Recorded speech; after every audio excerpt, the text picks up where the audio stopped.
Welcome to Changing the Channel with Joe Garner, a show about shifting our individual and collective beliefs on what is possible for the future of humanity.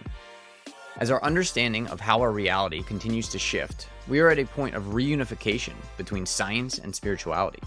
What does the world look like when we break free from the generational trauma that has kept most humans playing small for thousands of years and step into our full power as the co-creators of this reality? I always ask that you keep an open mind with this podcast. Ask yourself what resonates with my truth at this time and what does not. Respect your intuition, but see if you can get through the whole show because there might be that little nugget buried deep in the conversation that unlocks something for you. Pack your bags and all the things as you get ready to go on an adventure with Denicia Hilton Harper, curator and consultant of playful experiences designed for you to discover and be your perfect, authentic self. Welcome to the show, Denicia. Thanks for joining me today. Hey, thank you. I'm kind of pumped and excited already Yeah, I with can all of this. tell. I feel the energy already. Oh, this is gonna be good. This is gonna be so juicy. Excellent, excellent. So let's get started with being unapologetically authentic. What does that mean to you? How do you teach that to clients? And, what is the overall goal with that? So just a little bit of context I want to give people is so my lens and my perspective of going in and seeing this authenticity show up is actually out of practicing as a doctor of Eastern medicine. And so when you're in that space, people are coming to you most of the time with physical symptoms, mental, emotional things that are coming up, right? And then it was during that time that I started seeing this theme that was coming up. And a lot of the time that I'm spending with them wasn't necessarily oh, we're just focusing on having healthier cycles and we're just focusing on fertility and all that stuff, right? It was a lot of the stuff in their life that was actually going on. And it was things that I started picking up on that it's wow, they're telling me that their desires are X. Their life, though, and the way of being was Y. Mm. And so then that really got me seeing them differently because now I'm consulting on we're role playing conversations with a boss or role playing conversations with a partner or a friend or like just kind of getting them more and more comfortable to just be oh, if that's really what you want, yeah, sure, you're gonna have dinner with your mother-in-law, and how about we tell her, this is what you'd prefer. Oh, I can't do that. It was just certain things like that that would come up, and that's when most recently something that we were taught in school, which was a quote from the founder's teacher, which a lot of his stuff was informed as he formed the school, which was the quote of being the medicine is in the life. Mm. And so now I really, really see what he meant by that. And so how it relates is that I saw this as, wow, they're really not living authentically to their core, to their desires, right? And so then it's so that's where to me authenticity is. It's seeing that you can be playing in all these different roles and not feel like there's a mask that you have to switch just because you're in a different space or a different area or having a conversation with a different person. It's that you at your core can just simply there's going to be fear that may pop up, right? And usually that fear is actually out of acceptance of who you're desiring to be. So then that's where the environment comes into play, right? Um and it's also seeing that those can be acute stress moments. So it's we're designed to be able to handle acute stress, but if we're chronically in these environments that we can't be who we are, that's actually stress. That's the chronic stress as well. So it's not just it's kind of interesting because it's people say there's chronic stress and da da da. And I'm oh, I'm stressed out. And I'm like, can we please identify it? Name it. And then, oh, it's work. Is it actually work, or is it that you feel like you have more to offer and you're not getting it? Or you feel like there's more meaning to what it is that you could be doing, but you're not getting it. Like, those to me are like all the signs and symptoms of authenticity. Just being able to be you and bringing in and allowing the talents and the gifts to just kind of flow out into wherever you're at. Yeah. Finally, a place for listeners to gather and share. Join the Ascension Update Substack for messages and updates from our brothers and sisters helping with the Ascension, articles on the future of humanity, and a Q&A where you can ask my guides anything you would like. This is the hub for everything Ascension related.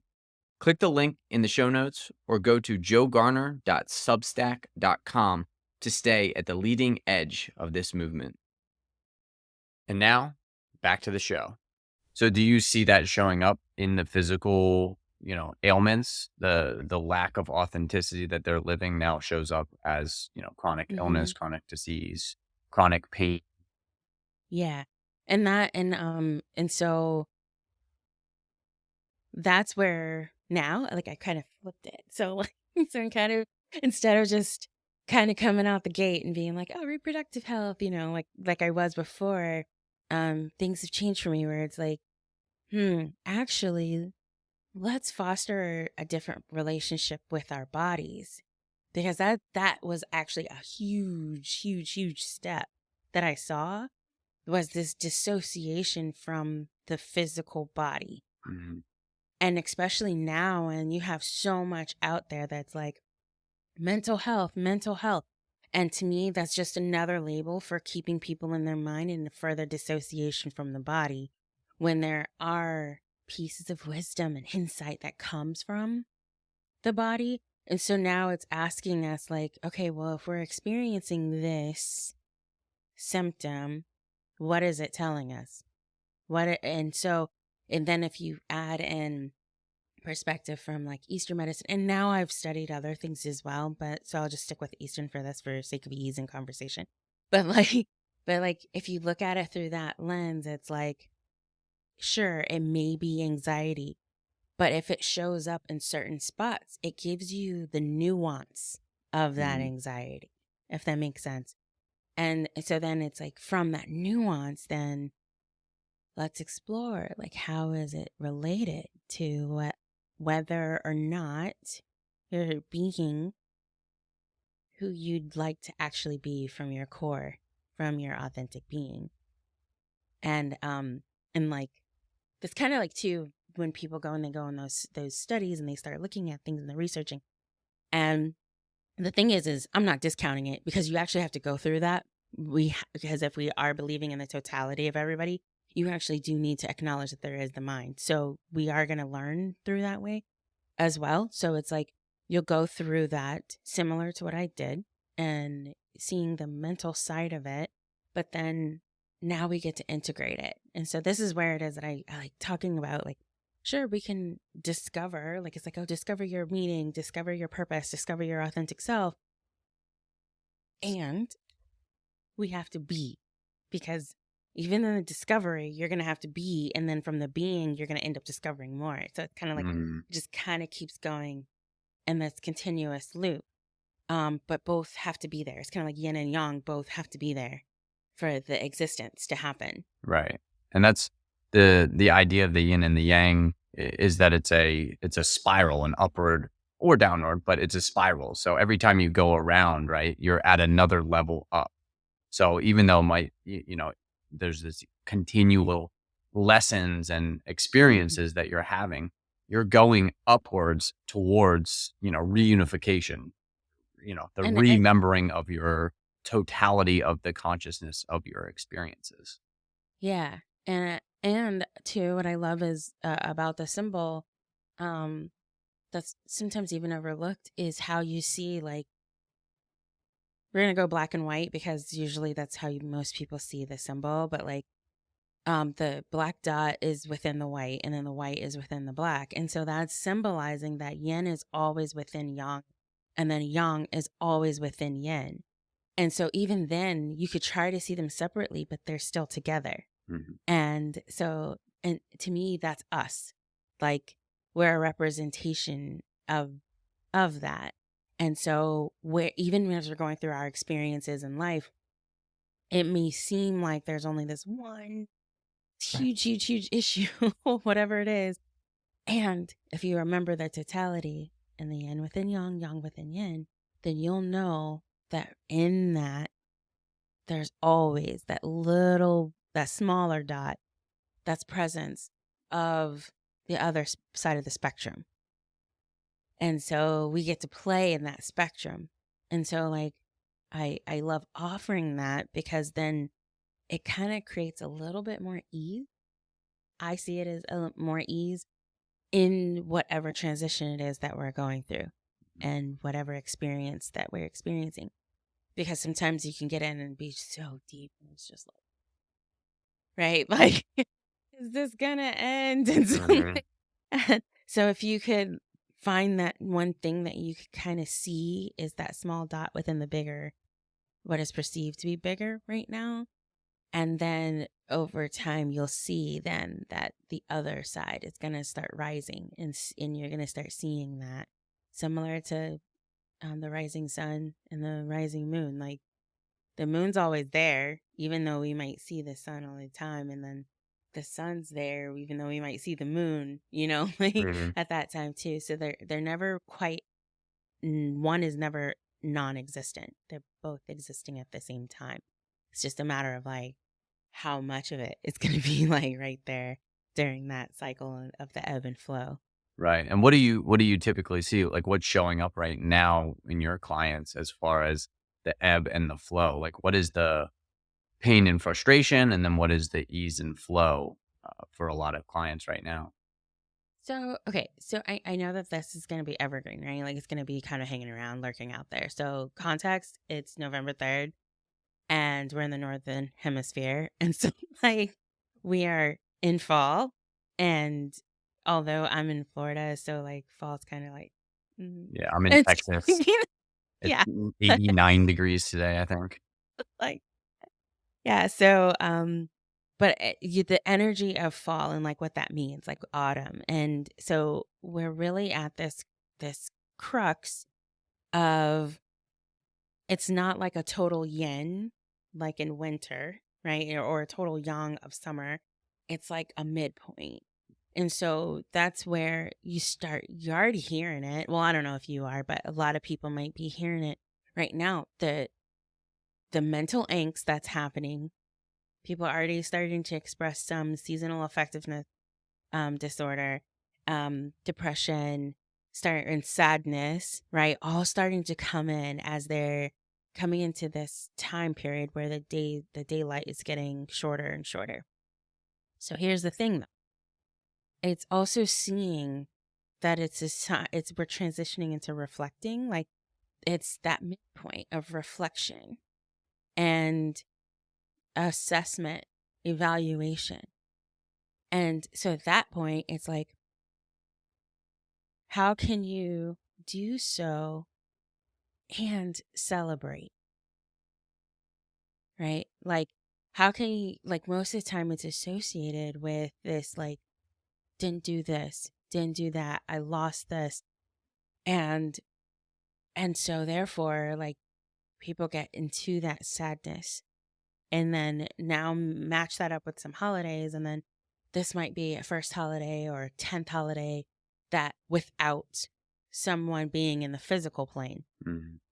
Right. And so I feel like that is the energy that you feel is the slowing down, which then for some, it means in the darkness. So then they're going to be going and having to kind of be in this darkness, and they may be uncomfortable because we just came out of summer where it's like, I don't really have to address it. And like, it's fast moving, like all that jazz. Um, but see, now we get this opportunity to really reflect. But I'd say reflect and celebrate. at the same time. See where there are these other opportunities, allowing oneself to slow down. Like, I also see people getting frustrated, right? They're getting really frustrated because of like the outside energies are slowing and they internally want to keep moving, like, and moving fast, which for some people, it's actually even serving as a distraction of the slowing down and the reflecting. They don't want to go there. So it's like, what can you do?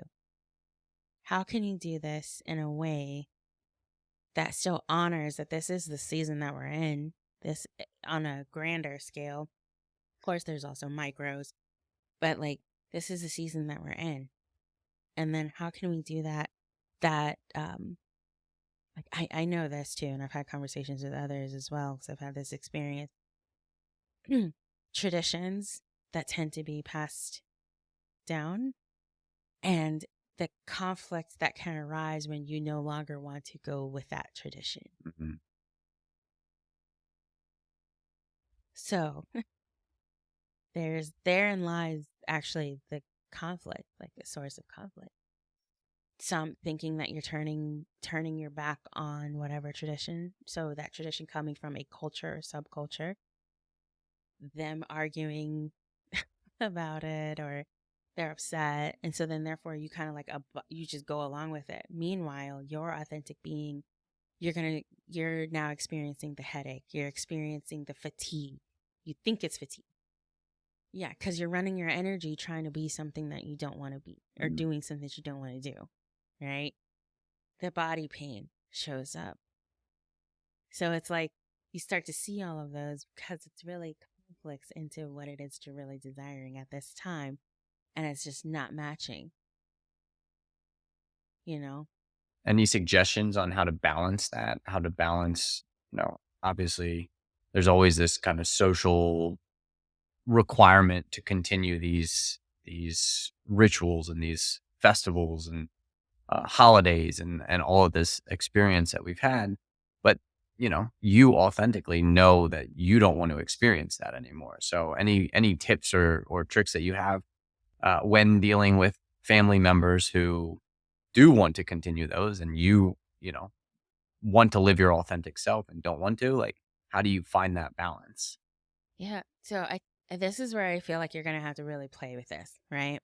So like literally you're going to have to play with it, experiment with it, and see, and as you do it, then you're actually observing at the same time what happens. So, because there's different ways that you can go at this.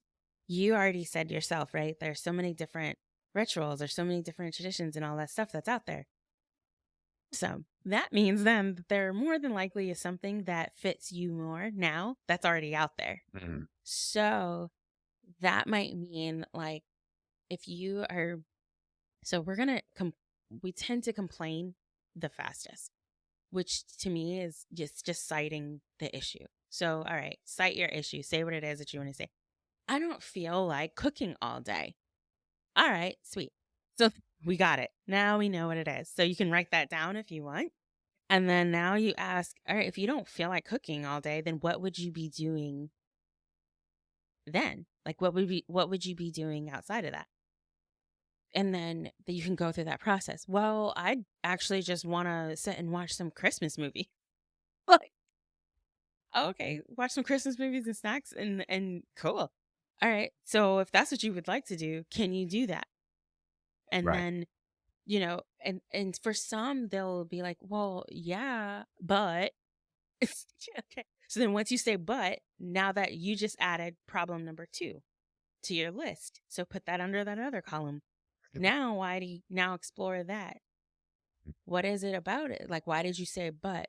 And then it's like, well, my mom or my aunt or whomever, my partner, my kids, they did that. Okay, so then how about we see then how can you invite them into what you would like to do? And then if they don't want to participate, then it's like, all right, cool. Well, then what I'm going to do, somebody else can host, or I'll show up there for an hour if they feel comfortable. And the other thing is, like, people feel like this is such an obligation. And I feel like that's stuff that's coming from like our lower chakras or those lower energy centers, where it is that's houses our connections to our culture. Mm. And at the same time, it's recognizing that we are connected to so many different types of cultures and subcultures. It's just that one or two might be predominating. So if you actually can call on the other linkages to the other subcultures, you realize that you're actually not alone. Hmm. You're really not alone in this on your own. You're actually tapping into a whole nother type of collective energy, right? And you're wanting to experience that with them. And so then the way that conversations can be had is like kind of sharing, like, you know, this is also my time. Like, so this is my walk in my life. And this is how I would like to actually experience it. Sure, I may have time off from work, but this is what I enjoy. Like, this is what I would enjoy, and not be as like I'm ready to go back to work simply because you're trying to run away from the situation, right? Right. Like people have that experience as well. And so it's kind of like, how can you massage the conversation and just kind of letting people know, like, hey, just as much as it is that you're pushing that this is how you want to celebrate or how you want to do things, I also am doing that. Mm-hmm. And this is the way that it looks for me, and that's the way that it looks for you. So I accept that, and I acknowledge that that's how you want to celebrate. Now I'm asking that you acknowledge and accept that this is how I want to do it, right? And then, like I said, just realizing that you're not alone. I believe that's where the Friendsgiving stuff came from, right? Like Right. it's just out of people not being near family, or people saying like their friends are their family, or so they created all these little subcultures. So you get to see that there's always going to be somebody that you connect with. It's just asking yourself, in what way do you want to connect? Do you want to connect on that problem that you already identified in your list? Or do Mm. you want to connect on what it is that you're desiring from your core? So if you focus on that this is what I want to do, that's when you can, even then, action step, you can post out there, be like, look, I just want to do Netflix and chill for on this day, watching, and we just watched Christmas movies. Anybody down? Right. And so, so you got to see even the energy of a group coming together for that is going to be completely different than an energy of a group that's just going to sit there and keep talking about like how this holiday sucks and because they're forced to do XYZ. So either way, you're going to be expending time and energy. It's just the quality of it that you want to ask yourself. And then seeing that it is definitely quite possible, right? For you to experience what it is that you would like to experience. And it only takes one. Mm. It doesn't have to be great, big, huge. It only takes one. Beautiful. Yeah, that's a great reminder, how to live authentically. And I'm sure when you throw that out there, hey, does anybody want to Netflix and chill this Thanksgiving? Like you'll be surprised at how many people are like, yes, let's do that. Let's make that happen. Like, Yes. yeah. And even like with like my little baby cousin, he like one day randomly wanted us to do Disney Plus, like the group play. I think it's called group play or something like that. So even with that, even when it might seem like it's really sad that you can't even do something with someone who might geographically be farther away, there's all sorts of means that you could still be doing these activities that are meaningful to you and create this connection, right? And then that's how it is that we can use the tech in that way, like Mm. to really create this connection with one another, while experiencing something that you'd actually want to be experiencing anyway. Yeah. Beautiful. Now you talk a lot about leadership and being authentic in your leadership. Let's kind of talk a little bit about that. And what does the future of leadership look like to you as people start to become more authentic leaders instead of what they believe they need to be as a leader? Yeah. So, okay. So it's authentic leadership. And we've spent a lot of time discussing like authenticity, right? Like, so if we were just to make it really, really succinct, we'll say like, it's you just feeling like you can be who you're desiring in any place. Okay. Allowing then the natural gifts and talents and the skills to just flow easier. So then when we talk about leadership, most people think about leadership as like associated with a title, right? Like it's CEO, a COO, CFO, manager, director, right? They think of it as that way. I actually think of leadership as, from the definition, like one of my favorite definitions of leader is to put oneself first. So in my eyes, everybody's a leader. Okay. So like, everyone's a leader. And then in certain experiences and in certain environments, right? Like you're going to actually put forth, like you're adding in the pieces of you that are core to you that come so with such ease. And it just may be somebody that's going to like direct the direction, if you will, of it. So like, so then with the authentic leadership, when you put them together, it's to me creating these spaces and these environments where people can just be who they are, seeing the value of by simply being themselves, that they're adding to that collective direction. And then seeing, okay, where are we going? Right? Now what now that we're all connected, like what is our group? Like what's our group intention? So like to me, this is where it is that you see it in all types of places. You see it like in organizations and businesses. Sometimes though, they may identify a mission or a vision, but the actual being. So once again, they discover the mental part. Here's our mission. Here's our vision, right? Here's our values. But then on the implementation, on the being, there might be a disconnect. Right. And how the business actually operates, the customer experience, the staff, the team, right? The being disconnected. And so you can see that like personally. So even for you personally, what's your mission? What do you feel like is your mission and the vision? What are your values now? And then the being part of it. How are you actually operating? How much of it actually aligns with not aligns, but how does it harmonize? Right. How is it actually an expression of that? Right. And one of the things too with that I'll tell you is that I had to keep reminding myself the mission and the vision and the values are going to change. Because remember, mission, vision, values, discovery, implementation, being. And remember I said, as you discover, you're going to have to be it. And then as you be it, you're going to end up discovering more. So it's going to change. And so be okay with that. It's going to change. And then even as it changes, have you ever seen it like with the businesses? Like, and I'm using business and organization, like just everybody, if you can, just think about different types, right? Like not just big major corporate, but like churches, profit organizations, your social groups, all the same thing. So like you'll kind of see that as they be, then what happens? They'll be like, let's evaluate this program. Let's evaluate this product. Like, maybe next time we ought to like identify these type of people that this would be good for, or we're getting some feed forward that this wasn't the greatness, or we're getting feed forward that this is definitely the greatness. So next time, let's do this. So you kind of see that even then that'll change. And then over time, they start to realize like, well, our mission has changed. Our values have changed as an organization.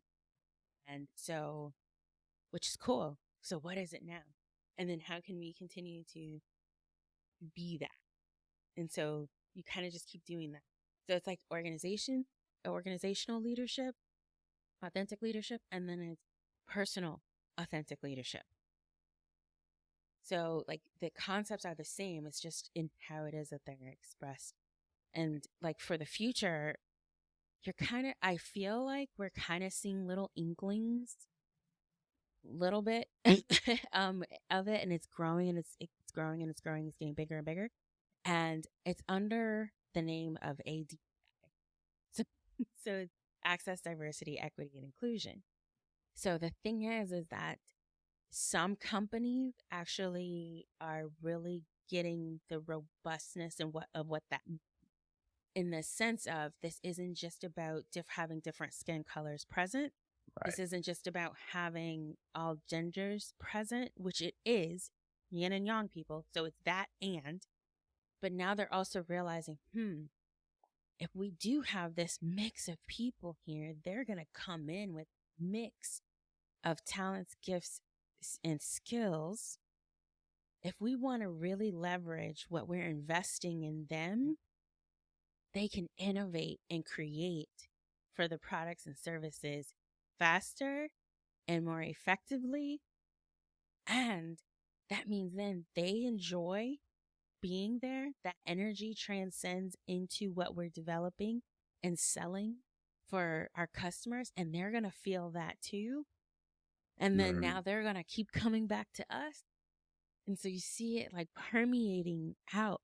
And then those people are like, wow, they're enjoying their being at work, like, right, doing their thing. That permeates into their personal life.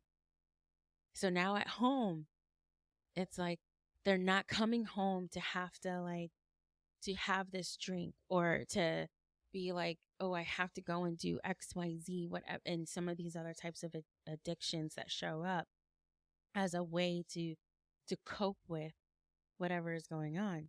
Is it be more of like a natural transition. And then because they got to see, like, oh, I'm just being me, and I actually can just show up, and I can exude this talent here in this place, and it's being added into this melting pot, and we're creating this product or service. And then even at home, like, I feel like I can just be me, and then it's just this, and then we can do that. Like, it all is a melting pot there as well. Right.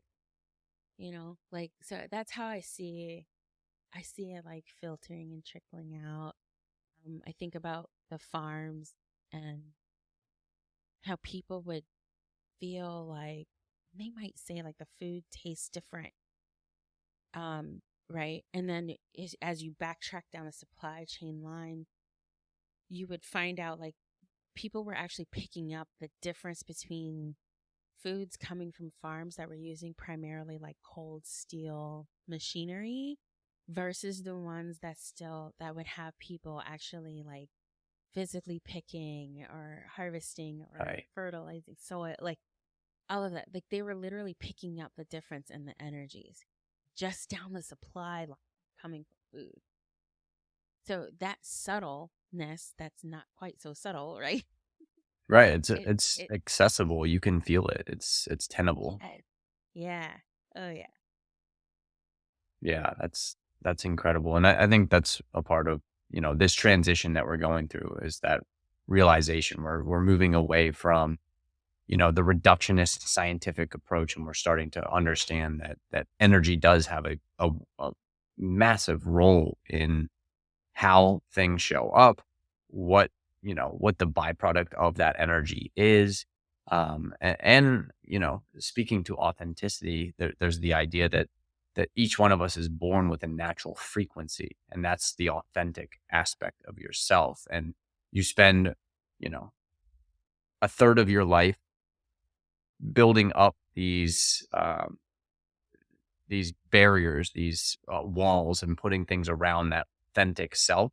And then the rest of your life, you spend breaking down those walls to rebirth that authentic self, that natural frequency that you've come here to share with the world.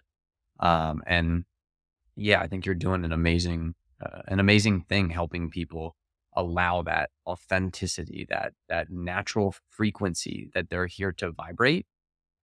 Because when you're vibrating at that natural frequency, you're doing what you were sent here to do, what your mission was here to do, what your life was here to do, the lessons that you were here to experience, the experiences that you were here to experience, the people that you were naturally meant to attract into your life.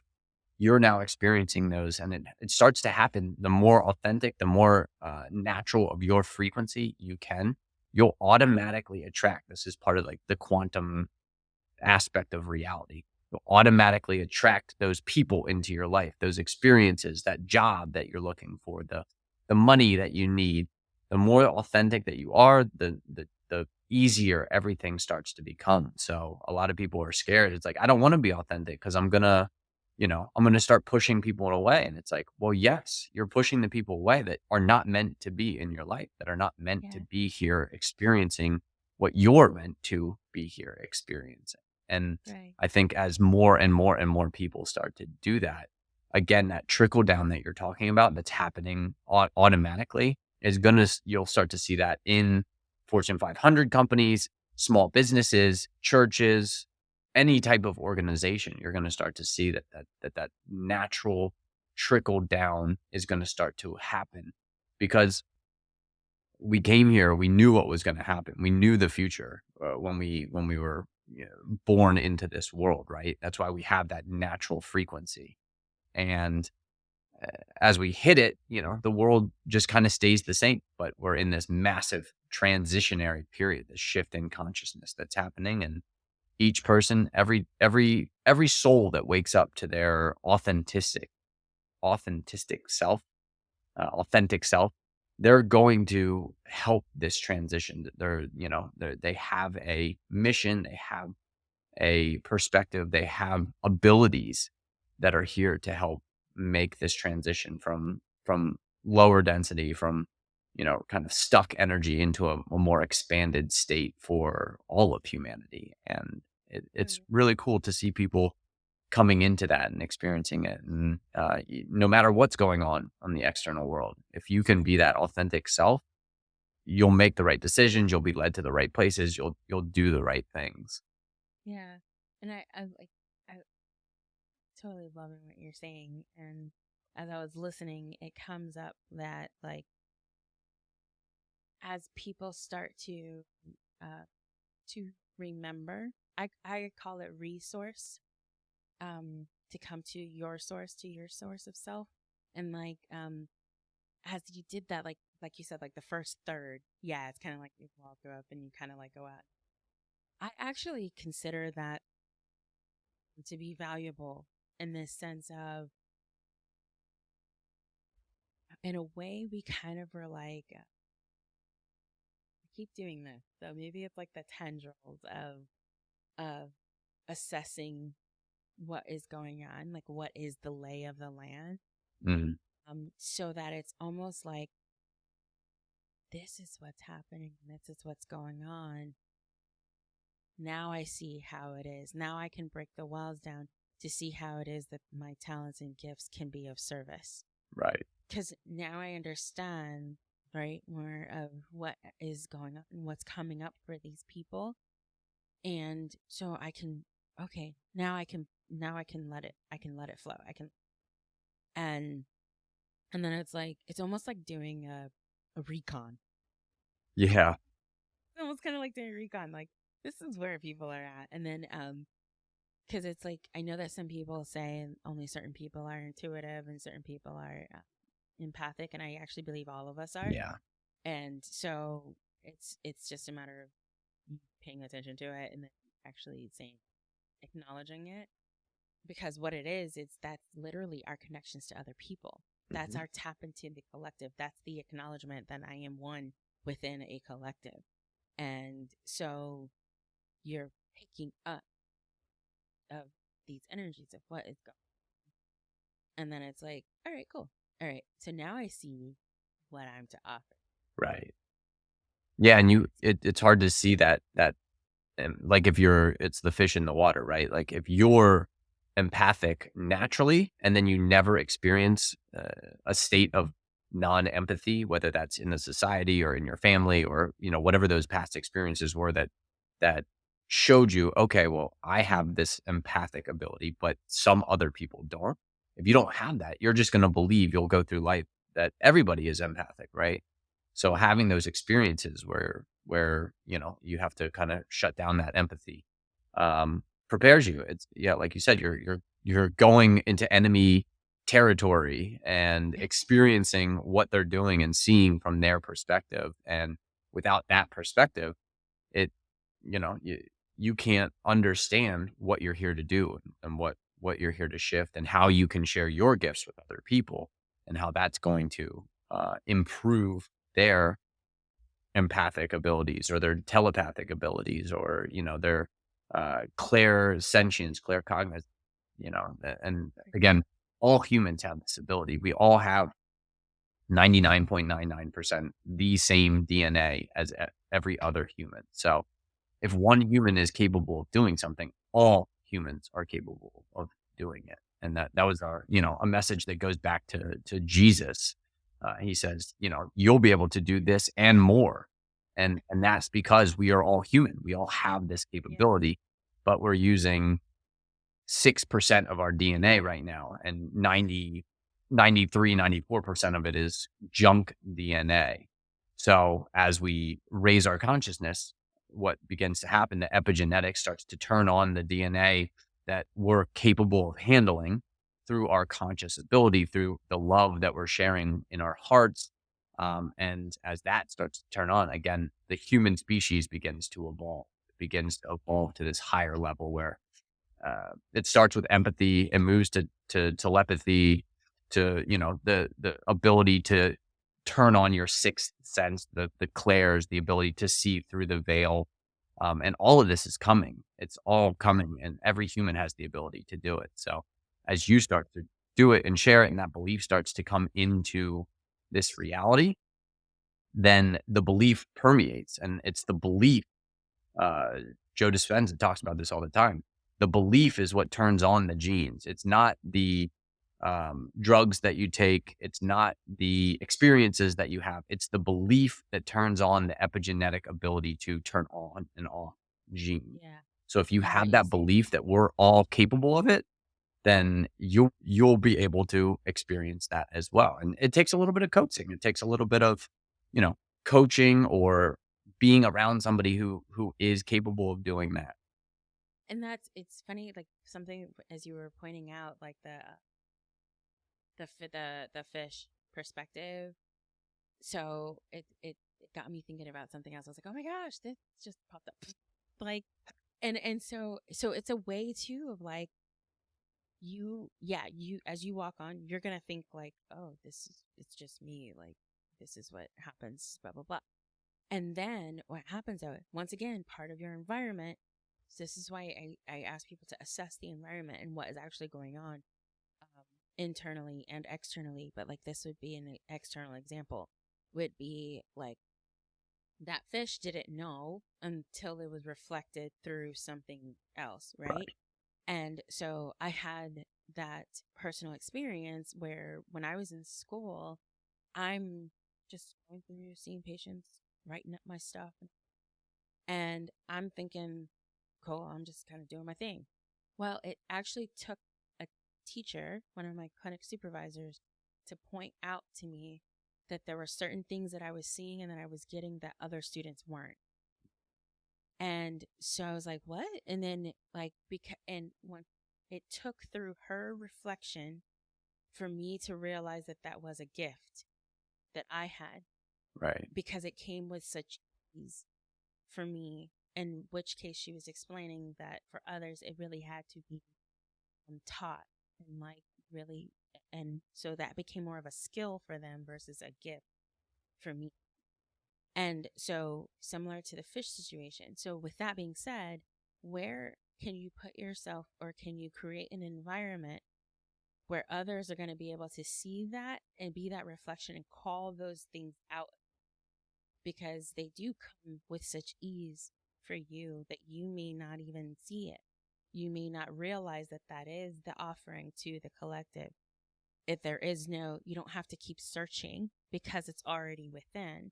And it just really, we just needed that something else to reflect that, to bring that out. And then simply from now having that focus, it starts to it starts to really grow. Yeah. Like, so, and I want to say, how can you do that for somebody else? So that is also realizing your influence in the collective. If you are always complaining and pointing out what other people are doing, quote unquote, wrong or not so great, you're actually adding that energy into the collective. Mm. What if you could actually call out what it is that is like simply amazing that you see comes with such ease for them. And then for them on their side, you have no idea what kind of doors that open for them, area of potential and possibility. It's kind of like when you hear about it, like with teachers, like in the education system and stuff like that, where, and you'll hear the story. I just had this one teacher that told me this. And then from that day, I believed I could. Mm-hmm. Right? You hear it all the time. And so imagine then, and they even show it, the teachers that might say XYZ about certain students, and then down the line, they have a criminal record or whatever it is. So that's then when I ask, just what are you speaking life into? Mm. And it's not just for yourself. It's what are you speaking life into generally? Right. Yeah, because we're all connected. You are me and I am you. And the sooner that we realize that, the better the outcome is going to be collectively and personally, like from both perspectives, because I learn lessons from you just as much as you're learning lessons from me, even though it might not be the same and it might not be my intention to teach you anything, but through me reflecting and having, just this conversation and the fact that we can share it with many, many people as well, like that permeates the collective consciousness of the planet even further, and it just continues to build and build. And it's a beautiful time to be alive right now. It might seem a little scary for some, but it is such a beautiful time to be on this planet, to go through this evolution, to see the shift in consciousness happening, and be a part of it too, and decide what role do you want to have in that shift. Do you want to play, a small part and help a couple people? Do you want to be a national talking figure? Like, all possibilities are there for every single person. And So neither one is wrong and neither one is right. It's because it's going to all boil down to you and who exactly. you are authentically. And then seeing that is just what people. Yep. Well, Denicia, this has been a wonderful conversation. I really enjoyed it.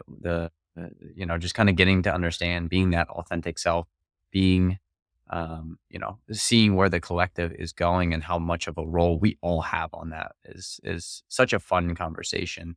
And then just talking about the holidays and, the human aspect of this reality, the fact that we do all have families and we've got people that we have to find the balance between and try to just enjoy each other's company. So I really appreciate you coming on. For anyone looking for information on you, what's the best place to find that? So I would say the easiest thing would be to go to denisiahilton.com/connect. And then it's just got a bunch of buttons on that page. Perfect. Like of upcoming events. And then also, if you just want to sign up for my love note coming from the perfect playground, also just kind of about some things that's going on. You can do that from that page too. So it's denisiahilton.com/connect.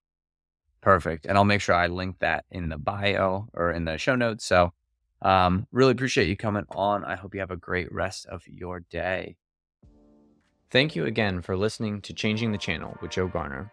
If you enjoyed the show, please follow the podcast, hit the bell to know when a new show comes out, share with a friend, and rate us on whatever platform you're tuning in from. It helps get these messages out to more people to create the collective shift in reality we are here to experience. Make sure you interact with the Q&A and poll sections of the show so I can continue to provide content you enjoy. Finally, check out my website in the show notes to become a VIP of Changing the Channel and join the shift that is happening.